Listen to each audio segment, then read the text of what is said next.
میں سب سے پہلے یہ کہنا چاہوں گا کہ یہ ویڈیو ہماری ایک چھوٹی سی کاوش ہے۔ اگر آپ کو پسند آئی ہے تو ہمارا چینل ضرور سبسکرائب کریں۔ ہم فیس بک اور ٹویٹر پر بھی ہیں، ان کے لنکس ڈسکرپشن میں ہیں۔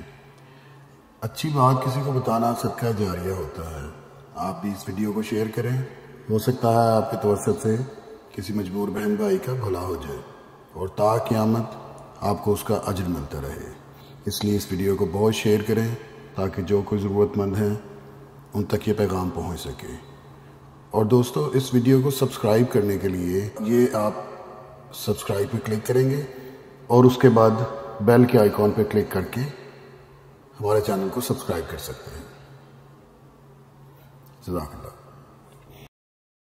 مایوسی ایک بہت بڑا گناہ ہے، اور یہ گناہ ایسا ہے جس میں کوئی لذت نہیں۔ مایوسی زندگی میں تکلیف کے ساتھ ساتھ تباہی بھی لاتی ہے، لیکن انسان ہونے کے ناطے ہماری زندگی میں کبھی نہ کبھی ایسا موقع آ جاتا ہے جب ہم بے انتہا مایوس ہو جاتے ہیں، ہمیں کوئی راہ نظر نہیں آتی۔ کئی دفعہ تو نعوذ باللہ انسان دعا کرنا ترک کر دیتا ہے، اسے لگتا ہے کہ اللہ تعالیٰ اس کی دعائیں نہیں سن رہا، اس لیے قبول نہیں ہو رہی۔ انسان اپنے خدا سے بدگمانی کرنے لگتا ہے کہ جن پریشانیوں اور مصیبتوں میں اسے مبتلا کیا گیا ہے وہ اس کے برے اعمال کی سزا ہے، مگر اکثر ایسا نہیں ہوتا۔ اللہ تعالیٰ تو اپنے بندوں سے بے انتہا محبت کرتا ہے، وہ انسان پر اس کی طاقت سے زیادہ بوجھ نہیں ڈالتا۔ پھر کیسے ہم سوچ سکتے ہیں کہ اللہ تعالیٰ ہمیں سزا دے رہا ہے؟ اللہ تعالیٰ تو ان کو بھی بے انتہا نوازتا ہے جو کہ خدا کی ذات کے ہی منکر ہوتے ہیں، جو اپنے پیدا کرنے والے کی بجائے خود بنائے ہوئے خداؤں کو پوجتے ہیں۔ اگر مومن پر کوئی تکلیف آتی ہے تو کئی دفعہ اس کی اپنی ہی کوتاہیوں کی وجہ سے اس کے ساتھ ایسا ہو رہا ہوتا ہے۔ اگر کوئی اپنے کاروبار کی وجہ سے پریشان ہے، برکت نہیں چل رہی، تو ہمیں اپنا جائزہ لینا چاہیے کہ ہم کہاں غلطی کر رہے ہیں۔ اللہ تعالیٰ نے فرمایا ہے کہ حلال رزق کماؤ، رشوت دینے والا اور رشوت لینے والا دونوں جہنمی ہیں۔ پھر یہ کہ اپنی کمائی میں سے زکوٰۃ ادا کرو۔ ہم میں سے کتنے ہیں جو کہ ان تمام اعمال کو بجا لاتے ہیں؟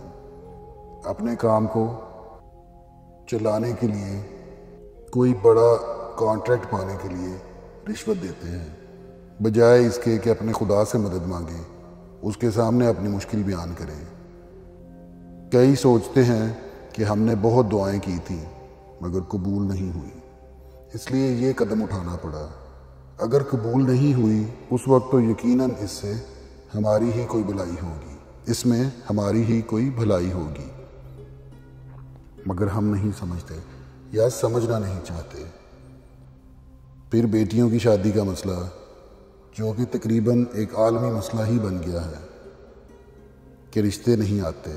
اگر ہم بیٹیوں کی پرورش یہ سمجھ کر کریں کہ یہ ہماری بیٹیاں تو ہیں مگر مستقبل میں کسی کی بیوی، بیٹی اور ماں ہوں گی، اسے صبر کرنا، مل جل کر رہنا، بڑوں کی عزت کرنا، تھوڑے پر بھی اللہ کا شکر ادا کرنا، اور سب سے بڑھ کر کے کام کاج میں ماہر بننا، یہ سب باتیں ہم پس پشت ڈالتے رہتے ہیں۔ ہم بیٹیوں کو اعلیٰ تعلیم تو دلواتے ہیں مگر ان کو گھر کے کسی کام سے روشناس نہیں کرواتے، جس کی وجہ سے آگے زندگی میں مسئلے شروع ہو جاتے ہیں۔ آنے والے جب یہ کہتے ہیں کہ لڑکی پیاری بھی ہے، تعلیم یافتہ بھی، مگر گھریلو کاموں سے اسے کوئی شغف نہیں، تو دوبارہ لوٹ کر نہیں آتے۔ اس بات کا ہرگز یہ مطلب نہیں کہ لڑکیوں کو تعلیم نہ دلوائی جائے، بلکہ انہیں دنیائی تعلیم کے ساتھ ساتھ دینی تعلیم بھی دینی چاہیے۔ میں آپ کو آج ایسا وظیفہ بتانے جا رہا ہوں کہ جو ان لوگوں کے لیے ہے جو کہ ہر ایک دعا سے مایوس ہو چکے ہیں، وظیفے کر کے تنگ آ چکے ہیں۔ وہ اس وظیفے کو چاہے دل سے پڑھے یا پھر جھوٹے دل سے ہی پڑھ لیں، اللہ تعالیٰ اس کی تمام پریشانیاں دور فرما دے گا۔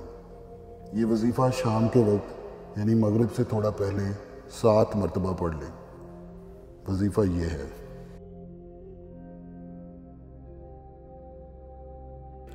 حسبی اللہ لا الہ الا ہوا الیہ توکلت وہو رب العرش العظیم۔ اس کا ترجمہ یہ ہے کہ اللہ تعالیٰ ہی مجھے کافی ہے، اس کے علاوہ کوئی عبادت کے لائق نہیں، اس پر میں نے بھروسہ کیا اور وہی عرش عظیم کا مالک ہے۔